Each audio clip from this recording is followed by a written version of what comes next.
Apa kabar kalian semuanya? Kembali lagi bersama Select Movie yang kali ini akan menceritakan film yang berjudul Jonah Hex, salah satu film yang sangat beradrenalin dan sangat brutal sekali. Bahkan yang lebih menarik, Jonah Hex dapat membangkitkan seseorang yang sudah mati. Film ini dirilis pada tahun 2010 yang mengisahkan perjalanan seorang pembunuh bayaran yang selalu menentang aturan pejabat-pejabat serakah yang tidak mau mensejahterakan rakyatnya dan balas dendam kepada seseorang yang telah menghancurkan keluarganya. Dan daripada kalian penasaran, mari kita langsung saja tonton bareng bersama-sama. Dengarkan dan rasakan.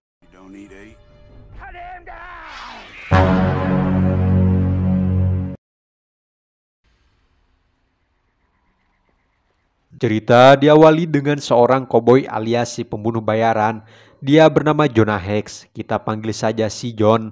3 jasad pria yang ia bawa sebagai bukti kepada kliennya bahwa John sudah menyelesaikan tugasnya dan tinggal meminta bayaran kepada si klien. Karena bayaran yang tidak sesuai dengan kesepakatan awal, John yang dibuat marah dan jengkel pun, maka inilah yang terjadi.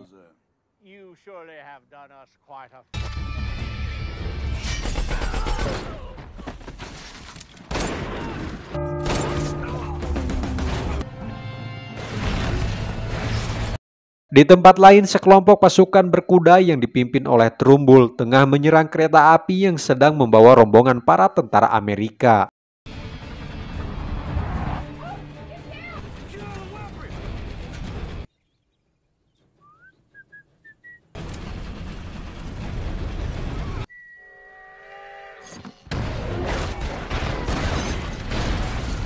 Penyerangan yang dilakukan Trumbull sampai terdengar ke telinga si presiden.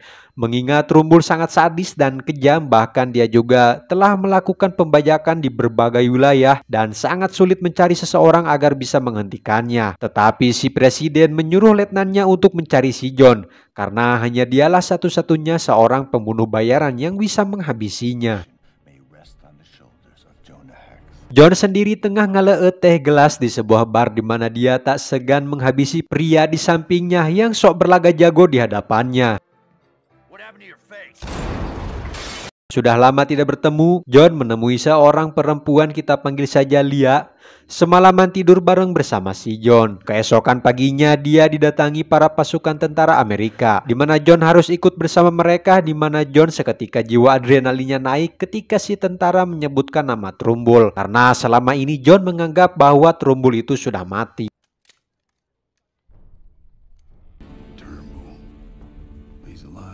Setibanya John di kamp para tentara Amerika, Letnan memberitahu John bahwa mereka mendapatkan laporan dari intelijennya kalau Trumbull dan anak buahnya saat ini sedang menuju Georgia. Letnan juga menangkap satu bandit tetapi tidak banyak mendapatkan informasi karena dia wafat saat diinterogasi.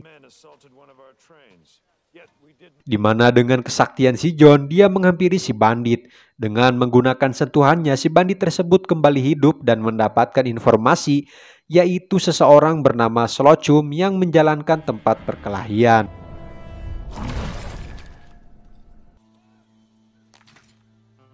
Sementara itu Trumbull sedang bernegosiasi dengan mitranya. Karena si mitra tidak ingin memberitahu senjata rahasia, sehingga dengan mengintimidasinya, dia berhasil mendapatkan sebuah pemicu senjata yang berbentuk bola. Bukan bola biasa, tetapi dapat mengakibatkan kehancuran. Kemudian menghabisinya di depan para anak buahnya.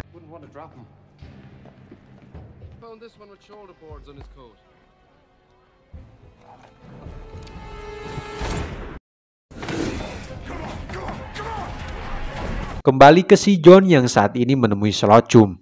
John bertanya kepada dirinya agar memberitahu keberadaan Trumbull. Slocum menjawab, "Kenapa kau tak tanyakan saja pada temanmu yang sudah mati?"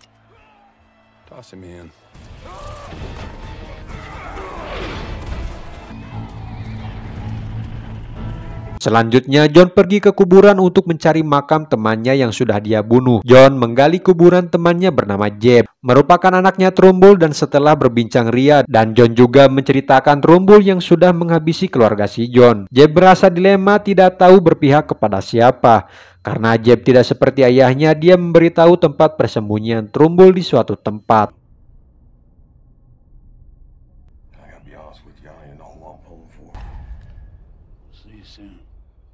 Singkat cerita, pagi pun tiba. John mengunjungi seorang pemilik toko yang bernama Smith untuk mencari senjata yang akan dia gunakan. Di sana Smith bertanya soal John yang sangat membenci pemerintah. Lalu dia menjawab bahwa pemerintah hanyalah sekumpulan orang-orang munafik.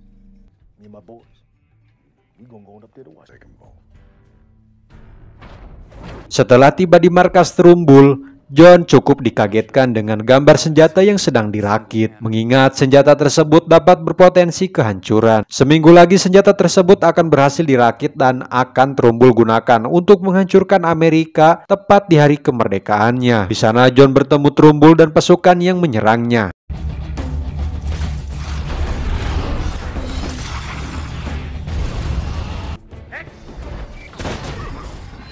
John dibuat tidak berdaya oleh si codet dan merendahkan kemampuannya.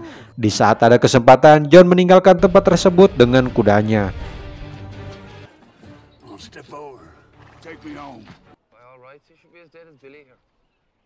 Untuk memancing si John, mereka akan menangkap seseorang yang John cintai, yaitu Leah. Setelah lama perjalanan, akhirnya John sampai di pelabuhan Virginia, di mana dia menitipkan kudanya kepada anak kecil lalu menghabisi penjaga di sana.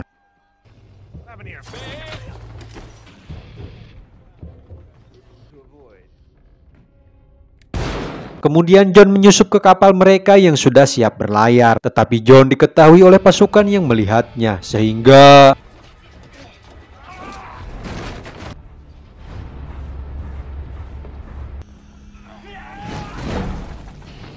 John harus berhadapan lagi dengan si codet, di mana John menghajarnya tanpa ampun sekaligus membalaskan yang kemarin dengan sangat brutal. Saat Trumbull dan pasukannya sedang bersorak yang sebentar lagi mereka akan menyatakan perang kepada Amerika, John yang akan menembak tak sengaja terlihat oleh Trumbull.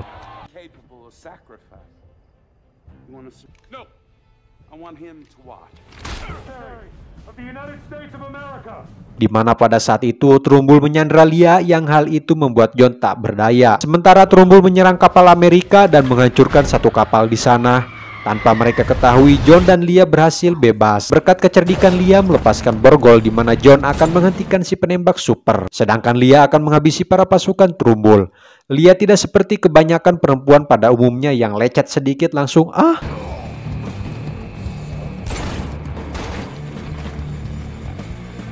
John selesai menghabisi si penembak, dia akhirnya berkelahi dengan Trumbull. Pertarungan tersebut sangatlah menegangkan karena mereka sama-sama saling ingin membalaskan dendam masing-masing. Berkat semangat juang yang dimiliki si John, berhasil bangkit dari keterpurukan serangan Trumbull yang pada akhirnya John menyelesaikannya di sana sekaligus menyelamatkan warga Amerika.